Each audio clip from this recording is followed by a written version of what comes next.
So hi guys, it's been around almost 3 weeks na since nandito kami sa US, and I just realized na hindi ko pa nakikwento sa inyo kung paano yung naging process nung flight namin simula nung pagdating namin sa NAIA up until yung immigration namin dito sa US. So yun yung kikwento ko sa inyo today. Okay, so yung pagdating namin sa NAIA, if meron kayong kids na dala and seniors, huwag kayong mag-alala kasi marami dun mga bag porters yata yung tawag nila. So tutulungan nila kayo para bitbitin yung mga luggages nyo, ilalagay sa trolley up until makapasok kayo dun sa may check-in. So for me, that's a huge help kasi nga mag-isa lang ako na adult, and then with my 2 kids and with all our luggages, ako lahat mag-aasikaso nun. Yun yung pinaka-concern ko before makapag-check-in. But ayun nga, pagdating namin doon, as in pagka-park pa lang namin ng sasakyan, pagbukas ng trunk, ayun, meron nang lumapit kagad sa amin na mag-a-assist na magbit-bit ng bag na ilalagay dun sa trolley. But take note lang na meron yung bayad. That's 50 pesos each luggage. So for us, since meron kaming 7 luggages, 4 na check-in, and then 3 hand carry, so that's 50 pesos each, 350 yung binayaran namin. But that's okay kasi ang laking tulong talaga nun for me na sila na yung nagbit-bit or nagtulak ng mga luggage namin papasok up until nga sa check-in, and then yung mga kids ko, yun na lang na yung inasikaso ko. So ayun nga, after mo magbayad for the porters, so after ko magbayad ng 350 pesos, pumasok na kami sa loob, and then yung mga porters naman, i-assist nila kayo kung saan pupunta. So, unang-una, tinanong niya ako if nakapag-check-in na ako. So, for me, nag-online check-in na ako the day before our flight. So, which is good kasi nakita ko yung ibang pila. Ang haba ng pila for check-in. Pero yung sa amin, konti lang yung pila. Pero, ayun, before kayo makapasok doon, makapunta sa check-in counters, papasok muna kayo, and then merong mga mag-check ng luggages nyo. So, you need to open yung mga check-in luggage. So, for me, since military bags nga yung dala ko, so nakapadlock lang siya, pinabukas nila, and then tinignan lang naman, not necessarily na hinalukay yung loob ng bag mo, pero tinignan lang nila, chinek, and then may mga kinapaka pa sila, and then merong mga light na ginamit, I don't know, maybe they're looking for powder residue or something, gano'n. Pero ayun, chinek lang, kinapaka pa lang, tinignan lang kung may mga nakasingit na something, gano'n. And then after nun, lahat ng check-in luggage you need to open, and then pagkatapos nilang i-lock ulit yung check-in luggage mo, lalagyan nila ng color blue na sticker na nakalagay na the luggage has been checked na. Ayun. So, after nun, yung mga hand carry luggages naman, hindi naman nila chinek, yung mga check-in lang. And then, pagkatapos nun, once nalagyan na ng sticker lahat ng check-in luggages mo, i-assist na kayo nung porter dun sa pila ng check-in. So, pagdating dun sa pila ng check-in, sila rin yung magbubuhat nung luggage mo papunta dun sa, ang tawag dun? Yung ramp. Ano ba tawag dun? Nakalimutan ko. Basta yung ramp, di ba, para dadalhin yung bag mo papunta dun sa, may ano, sa aeroplano na ganun.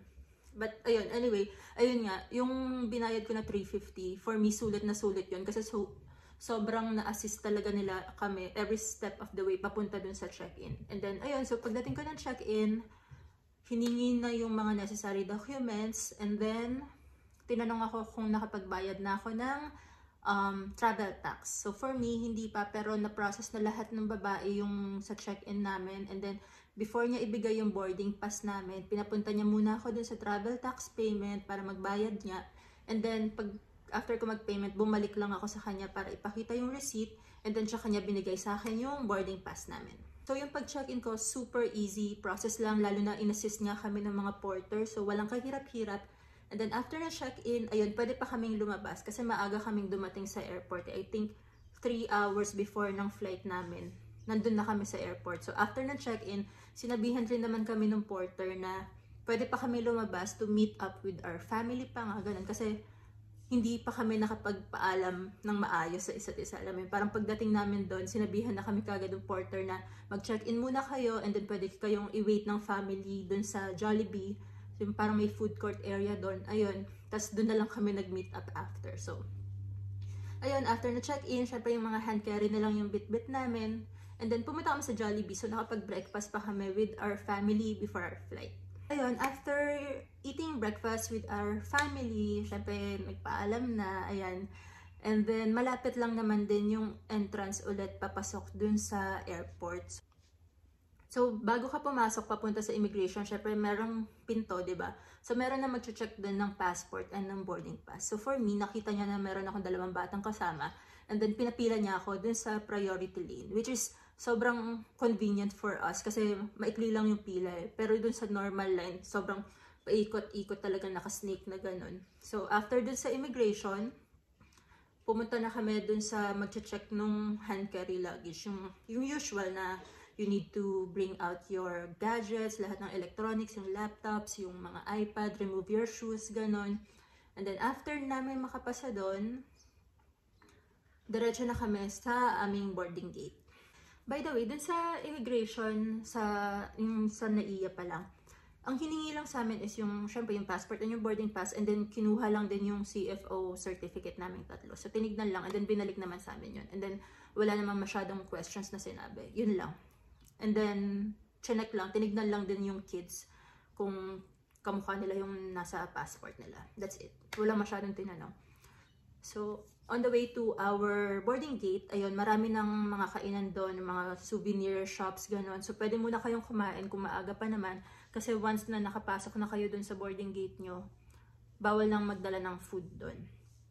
But, take note, if you have kids, I think also for seniors and pag meron kang medications, pwede kayo magdala ng water. So, i-transfer nyo na lang dun sa tumblers nyo. So, for us, walang nagsasabi sa amin ng ganun. So, lahat ng tumblers namin is empty water. Pinapatapon ng mga guards sa amin yung laman ng water.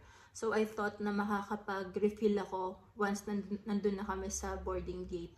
Pero ayun nga, bawal daw magpasok ng water dun sa boarding gate. So, buti na lang, yung waiting area namin, katabi lang ng exit yung napili naming chair.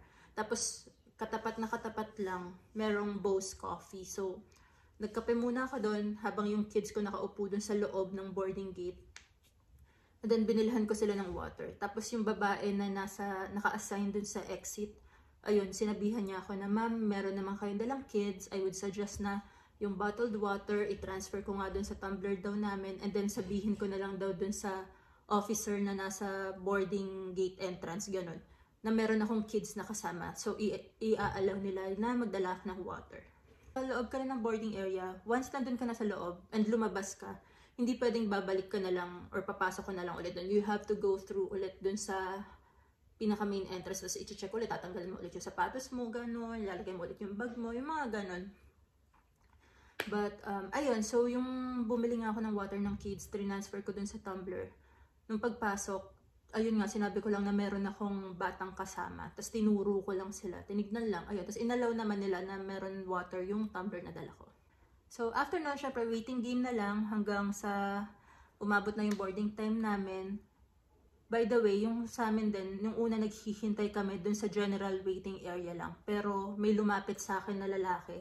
Nasabi niya sa akin, ma'am, pwede kang lumipat dun sa may priority lane since meron nga akong kids na kasama. So, ang una nilang pinapasakay is of course yung mga business class.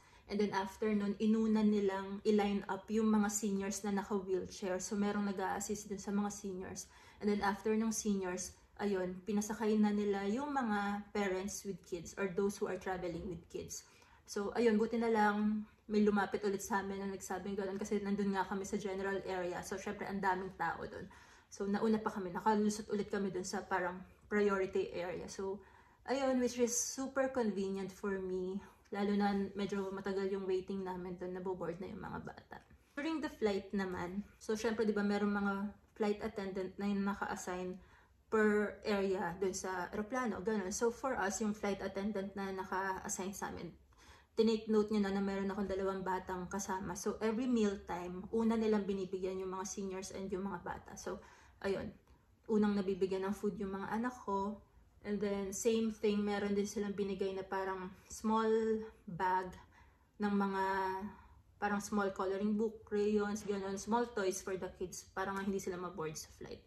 And then, pati yung pagbigay nila ng toiletries, inuna rin yung sa kids. So, ayun, all throughout the flight, generally, okay naman yung flight namin. Merong TV, So, nakakanood ka ng maraming movies doon, maraming choices. And then, meron ding music, so you can just listen to music if you want, gano'n. And then, meron ding dong part na pwede mo ma-check kung nasang area na kayo, gano'ng katagal pa, gano'n. So, generally, okay yung buong flight namin. Now, pagdating ng US, so, syempre, before kayong bumaba ng eroplano, sasabihin nila kung saang carousel nyo kukunin yung bag nyo. So, take note, kasi yung iba parang nagmamadaling bumaba, di ba? Hindi na nila naririnig gano'n. Tapos biglang maghahanap sila kung saang carousel kaya kukunin yung luggage. Pero ayun, medyo later part na kasi nila ina-announce yun. As in, nagpapababa na ng mga tao bago pa na-announce kung saang carousel yung kukunin yung mga luggage. But ayun, take note nyo lang. Remember na ina-announce sa aeroplano pa lang kung saan nyo kukunin yung luggage nyo. Ayun. So, pag-land ng aeroplano, yun, syempre sinundan lang namin yung mga tao papunta sa immigration. And then, pagdating nyo dun sa immigration part sa US, take note nyo kasi merong area for US citizens, of course, and then merong area for non-US passport holders. So, for us, since we are new immigrants, syempre, dun kami sa non-US passport holders. Huwag kayong ma-confuse kasi kasabay nyo lahat doon, yung mga tourist lang, ganun, yung mga mamamasyal lang sa US. So, nung una ako, medyo mahaba na yung pila. And then, tinignan ko yung mga screen, lahat doon nakalagay, visitors lang, US visitors, yung mga tourists lang, ganun. So, medyo kinakabahan ako kasi wala akong ibang Pilipinong makausap doon or mapagtanungan, ganun, na new immigrants din. Pero, halos lahat ng mga kasabayan namin doon, foreigners, tapos lahat sila, naririnig ko, puro tourist lang.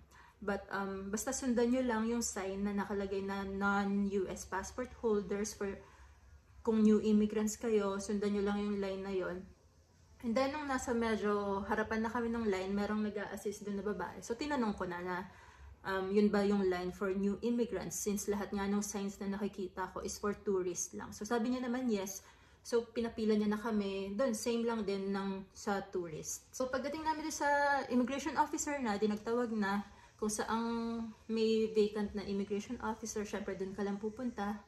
So, nung nagtawag yung sa amin, babae yung napilahan namin ng immigration officer. So, syempre, ayun, good morning, bati lang ulit. And then, inabot ko yung passport namin. Tapos, tinanong niya lang kami, unang-una, if we are touring. So, edi sabi ko, no, we are new immigrants. So, nung pagkasabi kong ganon, hinanap niya na yung yellow packet namin. So, binigay ko lang sa kanya nun. And then, siya yung una niyang ginawa is chinek niya yung packet if sealed pa. Or kung walang punit, walang nakatanggal, intact pa rin yung yellow packet. So, ayun. And then, siya yung nagbukas nun. And then, siya yung nag-check nung documents na nasa loob ng yellow packet. By the way, bago niya pala hingin yung yellow packets namin, is pinicturean niya muna kami isa-isa. So, tinanong niya lang ako na how old are the kids. So, sinabi ko. And then, ayun. Parang nagpicture lang kami, one by one. And then after nun, ayun nga, kinuha niya na yung yellow packet namin. Pagkakuha niya ng yellow packet namin, ang una niyang question sa akin is, paano ko daw nakuha yung visa? Kung nanalo daw ba ako sa lottery, ganun. So doon medyo na-confuse ako kasi hindi ko alam yung about dun sa lottery. Pero ayun, sinabi ko na lang na no, it's for employment, ganun. Tapos ayun lang, tapos okay na sa kanya yun. Tapos tinanong niya ako na anong job daw yung nakuha ko sa US, edi yun, sinagot ko lang din. And then, ayun, wala siyang masyadong tanong-tanong. Parang yun lang, inano niya lang na hindi ko nakuha sa lottery yung visa namin, ayun. And then after nun, nag-check lang siya, chinek niya lahat ng papers namin na nasa visa packet. Nakita ko meron siyang, matagal siyang nag-check dun sa medical namin, yung from SLEC, kasi kasama yun dun eh. So, yun, matagal niyang binabasa yun for me and pati yung sa packet ng kids ko. And then, after nun, meron siyang tinatak sa passport namin and then meron siyang sinulat na number and then pinirmahan niya. So, ayun, pagkatapos nun, binalik niya lang and then you're good to go. Ganun lang yung sabi niya. And then, ayun, so tumuloy na kami. Then, punta na kami dun sa carousel na pagkukunan namin ng bag. So, ayun lang. Super happy na naging madali lang yung immigration process namin. Marami lang talagang lakad-lakad and pila-pila. Pero generally, yung mga pagtatanong ng mga immigration officers, ganun, wala masyadong problema, walang naging issue.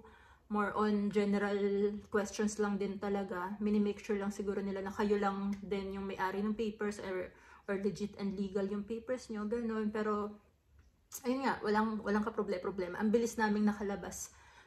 Though, napansin ko pala na dun sa immigration, parang kami lang yung new immigrants at that time. Kasi yung ibang mga tourists, ang bibilis lang nila eh. Tapos naiwan na kaming tatlo. Naiwan na kaming tatlong doon. Pagtingin namin, parang ubos na yung pila. Kami nandun pa rin. Pero that's okay. Kasi walang masyadong tanong-tanong yung immigration officer na napunta sa amin. More on, dinodouble check niya lang yung visa packet namin. So, ayun lang. Yun yung nangyari sa buong immigration journey namin from NAIA up until LAX. Kasi LAX yung point of entry namin. And super thankful and grateful na walang naging issues, walang naging problema. And we are now in the US. So, that's it for this vlog. If you have any other questions or concerns, ayun, comment down below. And we'll see kung matutulungan ko rin kayo. But yeah, I'll see you on the next one.